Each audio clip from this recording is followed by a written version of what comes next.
Hello and welcome back to Lyre. We'll be continuing where we left off, which, if you recall, is after Lyle was brought into the throne room where Adrius was I know I'm pronouncing his name wrong, whatever.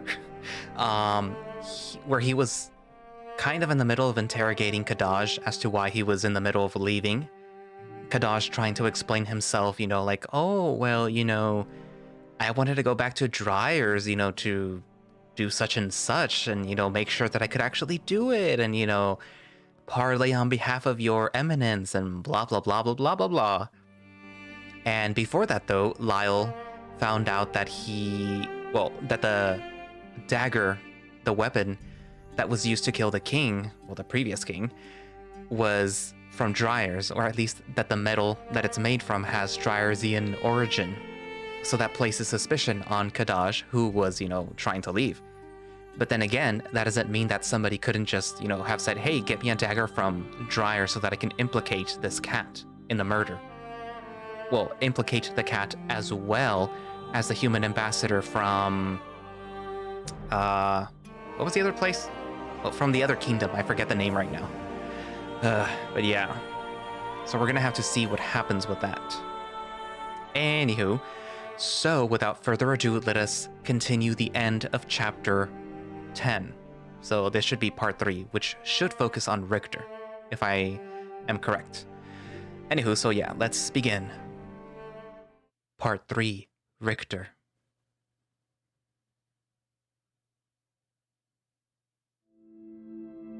The dull, colorless winter lights shining through the cell window hits my face, granting me the slightest feeling of life.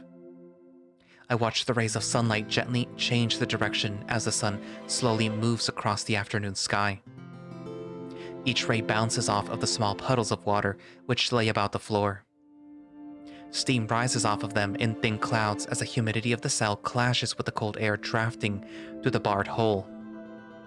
Slow and natural movements like those only emphasize just how slow each day passes.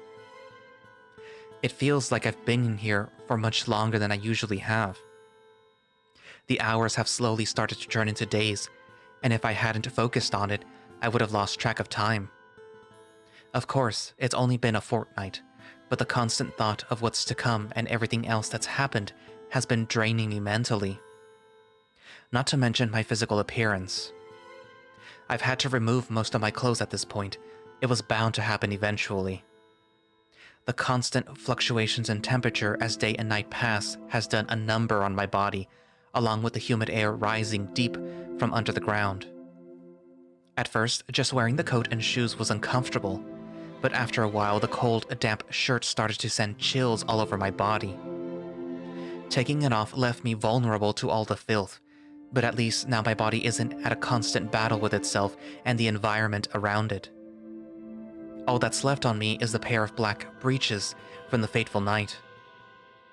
And undergarments, of course.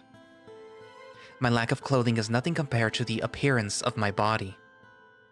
Tying back my hair was something that I had to abandon a week ago. It messily falls down past my shoulders, unkempt, damp, and far from clean. Having it down like this makes it easier to dry it out in what little sunlight I get. My face feels oily, every last part of it covered in dust, dirt, and sweat. I won't lie and say that my teeth were perfect before arriving in this circumstance, but as clean as I've tried to keep them, they still feel awful. I also lack the tools to deal with my facial hair. It always grew fast, which was nice because I've been told in the past that I look good with a bit of stubble. Now I just wish this itchy mess was gone. I would try shaving it all off with that mirror shard hidden in the cell, but I'd either end up maiming my chin and upper lip, or slitting my throat. I try to imagine the look on Andreas's face as he and his guards walk down here to find me sprawled out on the floor in a puddle of my own blood. It's truly hard to imagine just how he would react. Then I think of what Lyle would do. I shake the thought of it out of my mind, not wanting to dwell on such a tragic scenario. Along with all of this, as much as I feel I should be tired, I'm constantly wide awake. I can only sleep for a couple of hours before waking up again, but my body refuses to go back to sleep. I'd be ashamed of myself for not handling this better, but it's a dungeon. It's not supposed to be pleasant in the slightest. Anybody would be worse off in this situation. Right now, the only thing that I can look forward to is food and water. For the past couple of weeks, the second I hear the guards' footsteps making their way up the tunnel, my stomach ties itself into a knot out of hunger.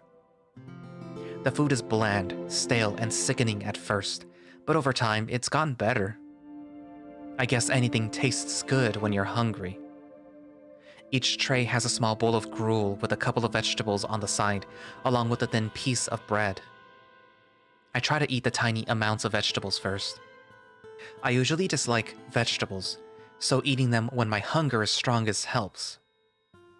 Tigerin told me this is good, because if I eat the vegetables first, it should aid with the digestion of the rest.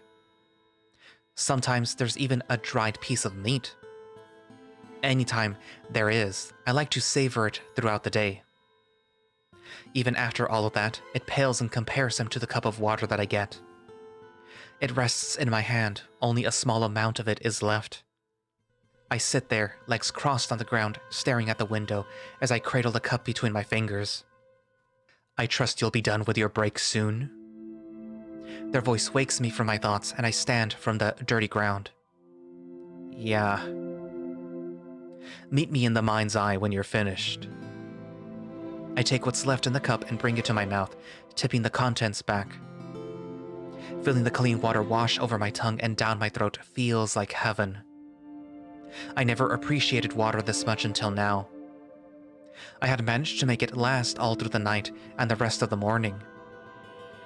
Standing up, I swipe the straw and dirt from my rear and go to sit on the slab of stone, which I've come to call my bed. Before I'm about to go in, I hear a little bit of conversation coming up from the tunnel.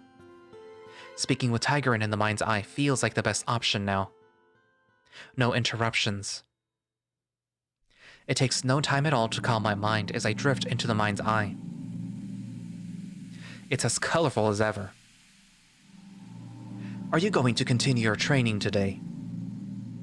They jump into sight with a startling flash, but I'm not bothered by it as much as I would have been a week ago. There's nothing else to do. I say this in a dry tone which elicits a sigh from them.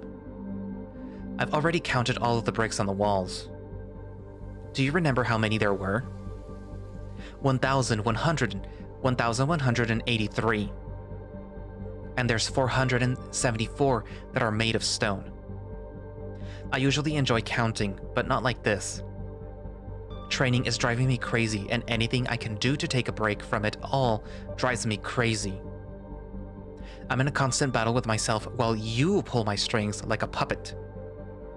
They roll their eyes at me and cross their arms, an annoyed expression appearing across their face with every word from my mouth. It only makes me more irritated. The puppet controlling the puppet is not to blame. What's that supposed to mean? They let out a sigh and disregard my question, asking one more of me. You don't want to train, do you? I take a deep breath and try to calm myself down as I prepare a reply. I want to, but with each vision that yields no useful information, I grow more and more reluctant. I don't want to feel this way, but it can't be helped. Your life could depend on it. If my life is so precious to you, then tell me who killed Rainier. Or tell the king yourself. I'm sure he'd love to hear it from you. There was a long and drawn-out silence from them. That was a joke. Please don't lecture me again. Haha. They released out a sardonic laugh. I'm being serious, though. I've been training without a single break for the past few days, and I feel as if I'm going insane. Never mind, I am going insane. 2 weeks of being in a dungeon is bad enough, but dragging my mind through endless strain and meaningless visions all in the pursuit of a single past memory is difficult. It's maddening. And what if it doesn't even matter in the end? You'll never know unless you learned what really happened. No, that's not what I mean. Even if I do find out who killed him, it will only give me a slight edge in an already botched trial. Not to mention the impossible situation that I've been thrown into. I could toss as much proof as I wanted at Andreas, and he would still kick me through the streets and throw rocks at me. And then kill me. Have you really given up that easily? I sigh and shake my head slowly. No. I'm just choosing to see things realistically. I'm not going to give up, because I know that if I did, I would never hear the end of it from you. They can't help but let out a soft chuckle, accompanied by a concerned face. You're right. But another reason is that it's your only chance. The quiet noises around me suddenly become thick and heavy as those words settle in. I've assumed it to be the only outcome so far, but do you think that I could escape a death sentence even if I'm found guilty? It's possible. Not likely, though. People have been put to death for far less than killing a king. Thanks, Tigran. What? I'm only seeing things realistically. Again, very funny. I should probably go back. There is a short pause as a colorful mist slightly glide past our figures. They speak up, their voice filled with levity. You really should continue your training, though. I can sense that you're getting better with each time you delve into the past. Their words of encouragement are nice, but I can't help but feel their words don't ring true. The closer these visions get to the present, the harder it is to have them. It's like time is a road, and a tree has fallen in the path. I hope you're right. I'd prefer not to have to do any last-minute investigations during the trial. They laugh to themselves, still wearing a face full of concern and guilt. That would be preferable. I give them a slight wave before taking my leave. They awkwardly raise a paw, and I see the slightest hint of a smile. Seeing this makes me think for a moment that there could be hope, as much as I doubt it.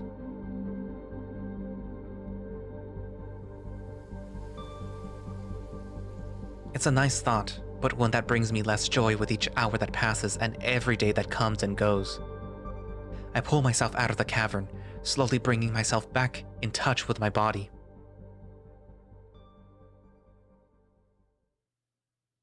When I'm back, everything is the way that it was before. The sun is still slowly sinking in the sky, and I can hear chatter coming from up the tunnel. I get up and walk over to the wall across from me and sit down, positioning myself in the sunlight.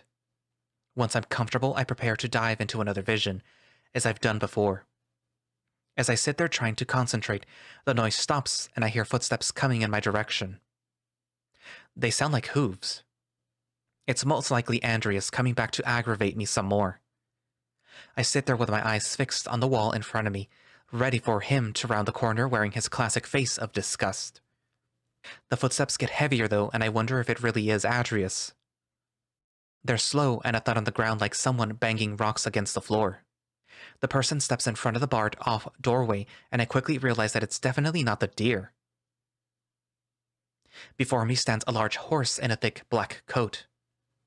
His face is masked, and I can only see his large brown eyes as they peer at me from behind the hood. I've only ever seen horsemen outside the village, but seeing one this close indoors allows me to realize how big they are. He's taller than Lyre, and possibly even larger than Bjorn. He has his fist firmly placed on his hip, but it's not how one would usually picture it. Unlike when Lyre would confidently place his paw on his hip, it almost looks like he's supporting himself. Like he had a hurt back and was applying pressure. His robes are ragged and loose, falling down around his broad shoulders and coming to an end on his waist. A golden medallion is placed around his thick neck and shines with a symbol of Tigran. It's a symbol I'm now too far familiar with. The decoration looks old and bent. My eyes palm down and I notice the object in his hand. An axe larger than any that I've ever seen. The handle is made of a long, gnarled piece of wood, and the blade is crescent-shaped. It gleams in the dim light and looks sharp enough to cut bone. The axe of an executioner. My heart drops into my stomach and my body begins shaking all over. I back myself up against the wall a bit more, and I get that taste in the back of my throat that I usually get when nervous. Why would he be down here? I didn't think that I would be seeing him anytime soon, and if I did, it would mean the worse for me. Is this some sick joke by Adrius? You're the executioner? He looks upon me again, his golden eyes old and sad. He takes a moment to respond, but when he does, his voice is soft and gentle. It reminds me of Lyle's voice, but it's almost like a tone that a father would use to console their child. Yes, I could be called that. Please, don't be frightened of me.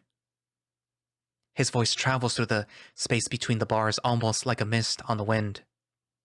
For some reason, it's putting me at ease despite the current situation. Still, my curiosity proves stronger. What are you doing down here? Visiting. He reaches behind his back under his cloak and pulls out a thick, rusty ring full of keys. Each key is almost identical, with a certain marking on them. He starts to quickly go through them. Visiting? What do you mean? Why would you want to visit me? He pauses for a moment, holding a key closer to his gaze, and then continuing. It's not a matter of wanting to. It's expected of me. Expected? Do all executioners do this? Unless he has a second job of being a turnkey, it doesn't make much sense. Though, as I listen to the jingling of his keyring, I start to wonder if that's actually a possibility. No, I would have seen him by now, if that were the case. Unless I'm not the only prisoner in the dungeons. He finds the key that he was looking for and sticks it into the lock. He twists the key and the lock comes undone, the chain falling down the doorway with a loud clank. Putting one hoof through the doorway, he slips through and closes the barred door behind him with a loud thud that rings up the hall. I back up against the wall a bit more as they approach, scuffing my feet across the floor.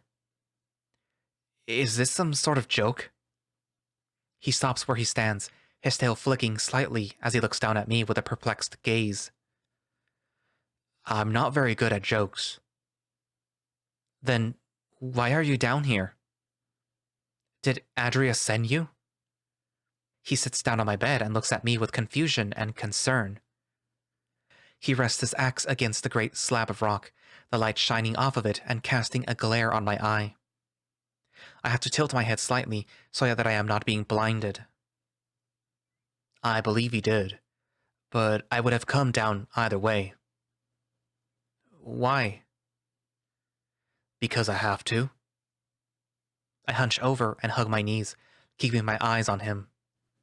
His eyes look like golden coins, shining dimly behind his shrouded gaze. Oh, yes.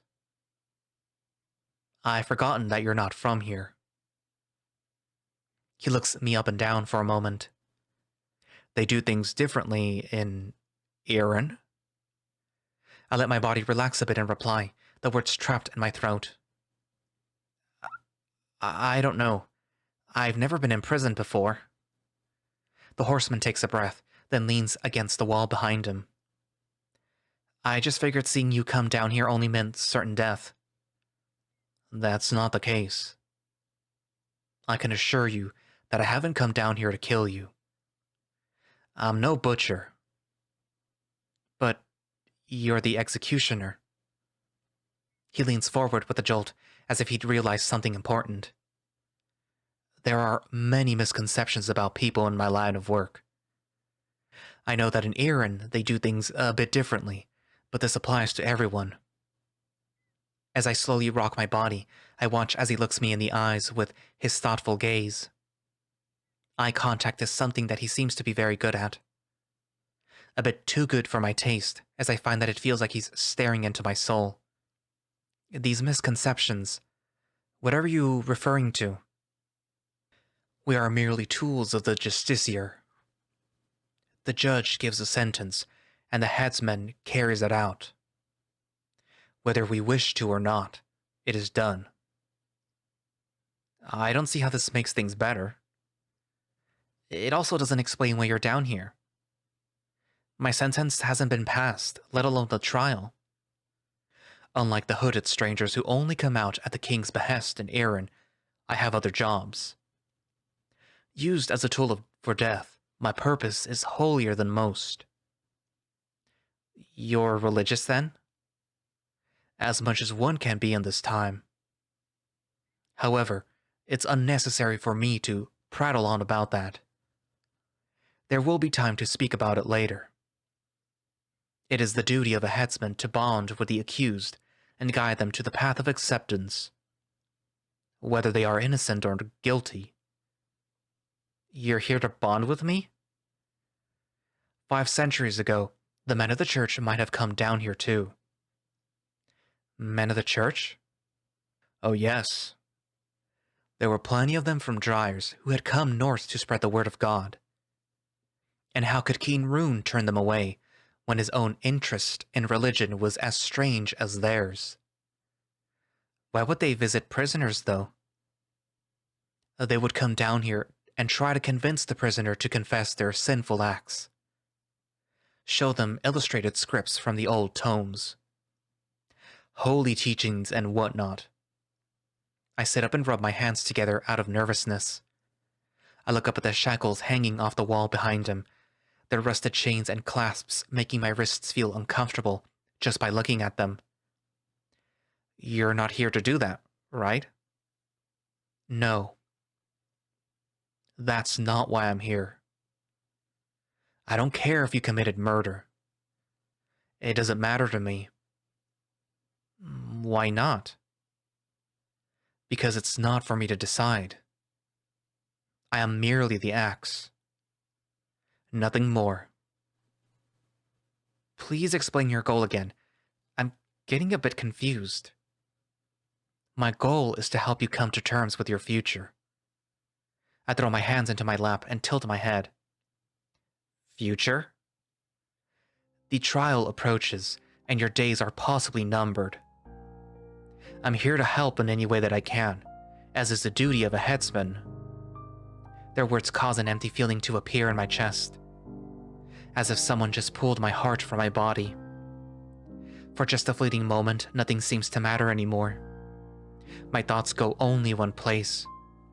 It's the last place that I would have expected them to go, but it makes sense the more that I think about it. Snow crushed between my hands. Breath just barely holding onto the inside of my lungs.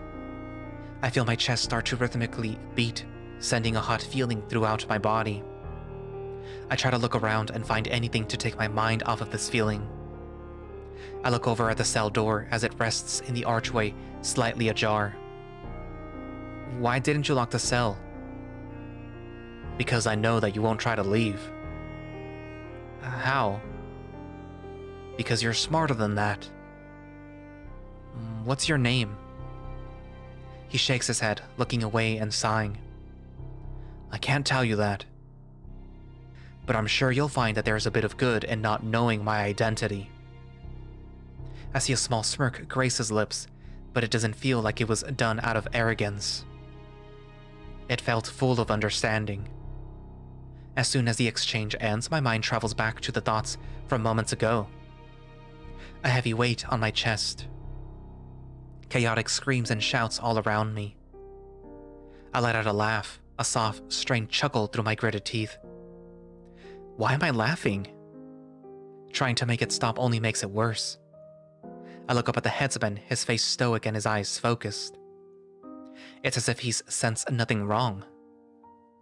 A few more shivering laughs escape my mouth, and I start to feel tears forming on the corners of my eyes. I want to cry so badly, but as hard as I try, the tears won't flow down my face. I'm listening. Raising my head, I see him staring at me with a soft expression. What troubles you? These words cause my resolve to shatter. You wouldn't understand. I've always struggled with the concept of death. Understanding what it is and how it works is easy enough. But when reality sets in and the feeling washes over, I'm never how I should be. The emotions just aren't there. Close friends and relatives pass away, and I'm told that I should feel sad. And at first I was. I try. God knows I try. But life goes on, and the living leave the dead behind. Then an avalanche happens, killing a dozen men in my caravan. I survived by some miracle, and wasn't even awake for the morning. I'm told of the events that transpired, and at first I feel nothing. Over time, the guilt starts to grow more and more. Just as I start to feel something, everything goes right back to the way it was. A month later, I walked in on a terrible scene. My king, bleeding at my feet, wounded beyond saving.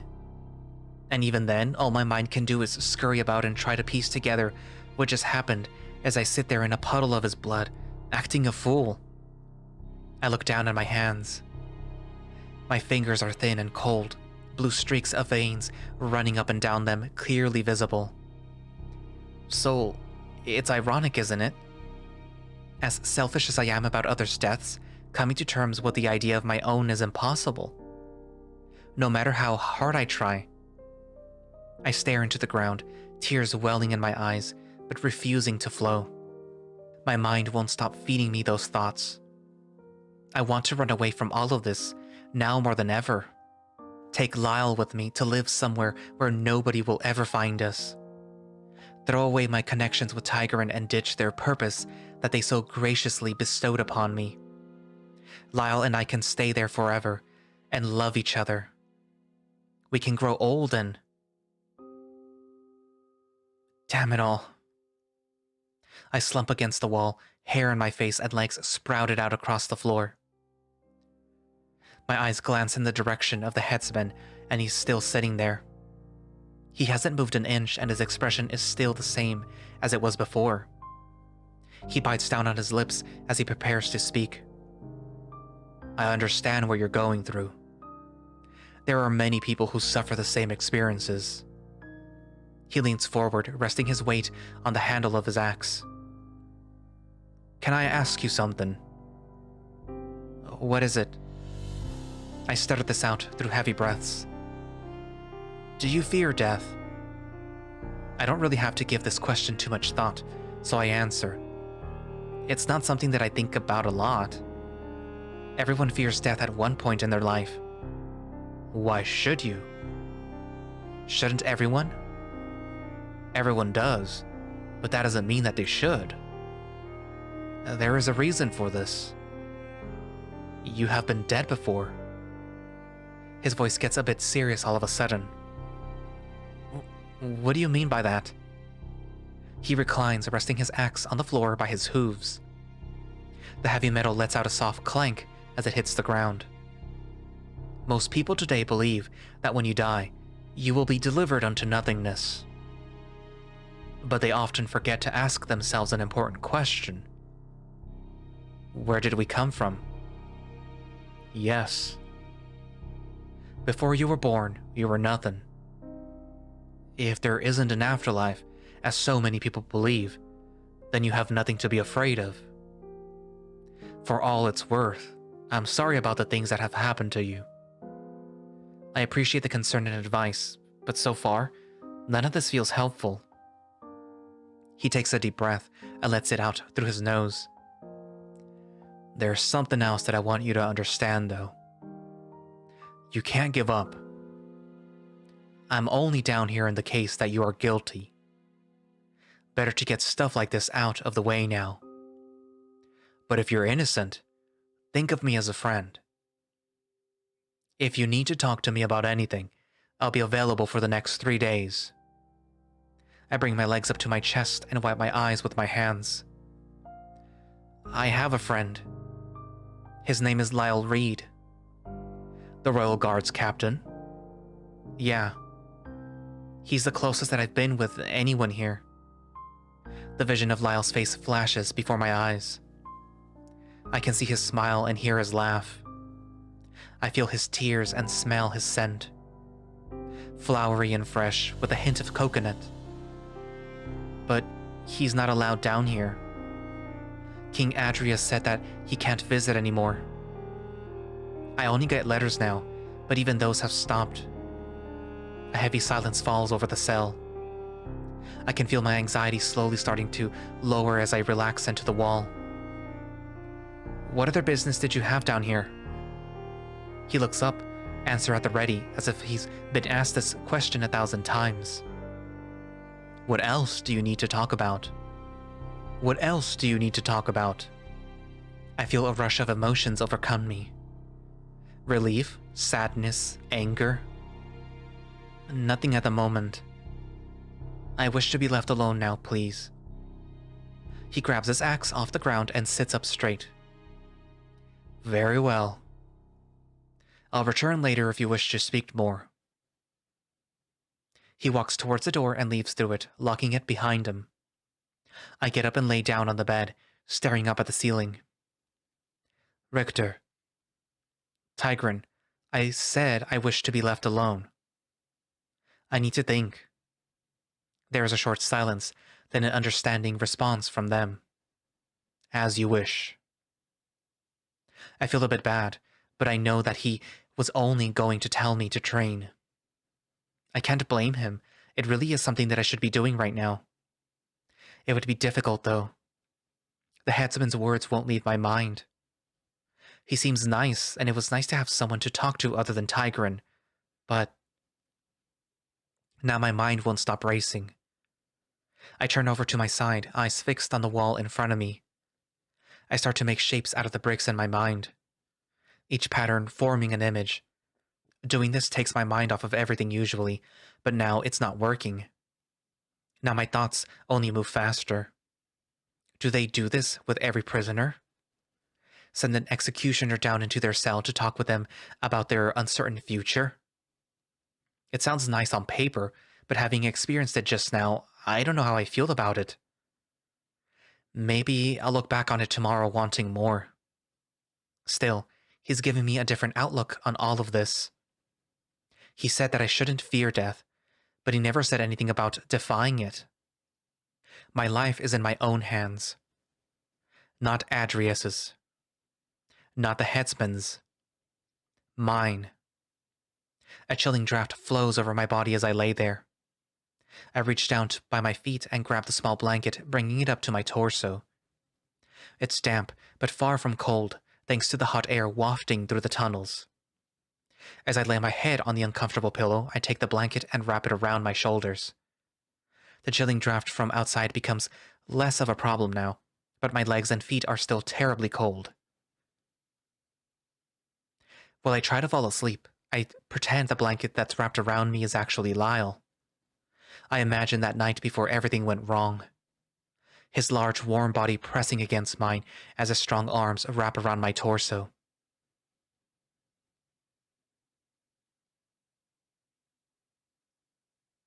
I roll over on the warm sheets, bundled up underneath the thick covers. My feet are a bit cold from the morning frost, and I quickly pull them underneath the blanket. I can feel a little headache coming on, but it's probably from drinking too much the night before. The night before.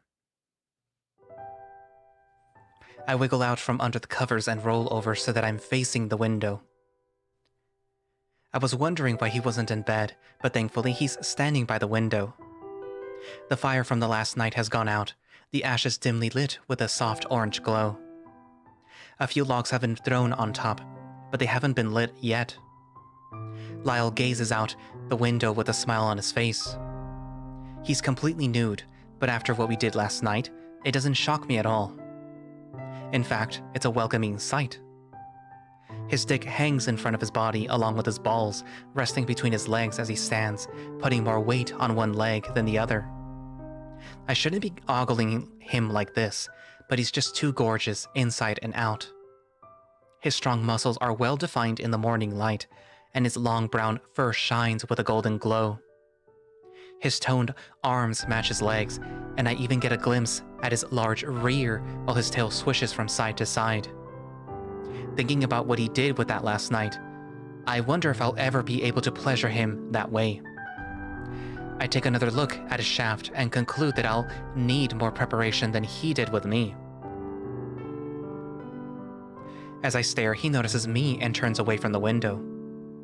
The light casts a warm glow around him as he smiles. "Good morning, my lord." I couldn't help but notice you staring. "Could there be something you need from me?"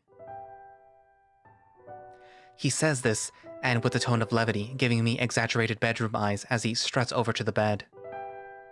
His tail swishes back and forth as he walks over. I can't help but let out a laugh. Haha, very amusing. Did I call upon a knight or a jester? He releases a fake gasp and smirks. "How dare you mock me in such a way? If I were a jester, my lord father would be furious. If he got word that his only son was prancing around in tights and making jokes." He throws himself onto the bed, his weight causing me to rise in the air slightly before resting back down on the heavy mattress. "He'd strip me of my lands and all of the other nonsense." He lays his arm over my chest, his head resting on the pillow next to mine. His fur is messy and needs to be brushed. "I'd like to see you prance around in tights." "Oh, would you?" "I bet you look really nice if I pull you out of them." "Oh, now I'd really like that." He whispers this, his voice soft and sweet. I feel him rub his paw further down my body, running over my stomach and landing on my thigh. This sends waves of chills all over me. He quickly grabs me with his other arm and pulls me closer to him.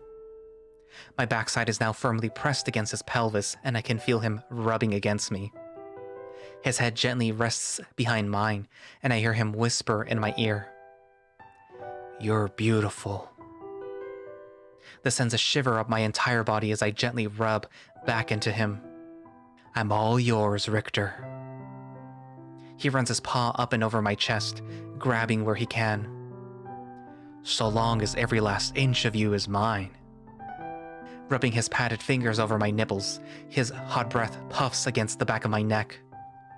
His nose buries itself into my hair, and he takes a deep breath, squeezing me harder as he does. I'm already hard, but this sends me past where I thought my limit was. I turn my head and place a kiss on his face. "I love you, Lyle." The cold air wraps around my feet like a thick cloth. It hurts to open my eyes, but they stay open anyway. I pull the cloth tighter around me and realize that it doesn't feel like Lyle at all. Tears start to form at the corners of my eyes. A few of them stream down the side of my face. I try to close my eyes in hopes that I can pick up where my dream left off. I now realize that this is the first pleasant dream that I've had in a long time. As my body succumbs to exhaustion, a thought enters my mind.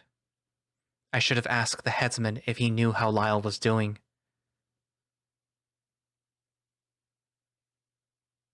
To be continued. Thank you for your patience. Poor Richter. He was having a wet dream. Yeah, okay. Back to the seriousness, but yeah. I'm assuming the reason that he had a pleasant dream was because the headsman came to talk to him and was eliciting some emotions from him, kind of. Yeah. So, as a person that suffers from depression and anxiety, I can tell you that when you have moments where you sort of, in Spanish se dice desahogarse, which is where you kind of finally let the floodgates open. You kind of feel a little better for a while, and perhaps this is what's happening with Richter, or what happened, I should say, with Richter, where he had not exactly a conversation with the headsman, but he was able to sort of talk at least a little with him, and sort of maybe form some cracks where some of his emotions are seeping through. So perhaps this is what happened, and perhaps he is allowing himself to feel or to focus on something that isn't his impending doom and what he has to do, which is, basically train, train, train, train, train. So his mind was allowed to rest in a way and go somewhere nice, which unfortunately wasn't real, but it was nice for how it lasted. But yeah. So, what are your thoughts on chapter 10? I believe this is chapter 10, yeah. So, on the whole of chapter 10, meaning starting off with Lyle and then going over to Adrius and then going or finishing off with Richter. I'm curious to see if perhaps these talks with the headsman will sort of speed the what basically Richter has to do, so sort of maybe help him work past the block that he has now. Because I sense that the further or the closer he gets to the present, or the present past, to his goal, that the harder it becomes because he has his own mental blocks and his own things going on in his head. So it's harder to get closer and closer to a moment in time where he is present. So perhaps that's what's happening. And perhaps talking to the headsman will allow Richter to sort of to work past what's preventing him from attaining his goal. And, eventually reach the moment where the king was murdered and see who did it. Because I think that the only reason that he saw himself as the murderer in the previous failed attempt to, peer into that night was because it's still sort of like, oh, I could have done something. I should have done something. I shouldn't have been canoodling with, Lyle that night. Maybe if I had gotten there earlier, I could have stopped it or something like that. So as far as he's concerned, he murdered the king when he really didn't. Or at least we hope that he didn't. Ooh. But yeah. Anyway, so you write down in the comments what you think, and thank you all for watching / listening. If you would like to play Lyre yourself, you can do so by going down into the description and clicking the Twitter page for Atmac, which is, as you can see right here, Sky Peanut. And you don't have to have Twitter. You can still click on the link, which will take you directly to their Twitter page, which should have the itch.io page linked for Lyre already as the first thing that you see. So you should be able to just see it and click on it, and then it'll take you straight to itch. Because you need to set up your itch.io yourself with your own account and everything in order to be able to see certain visual novels because they're tagged as adult. So, yeah.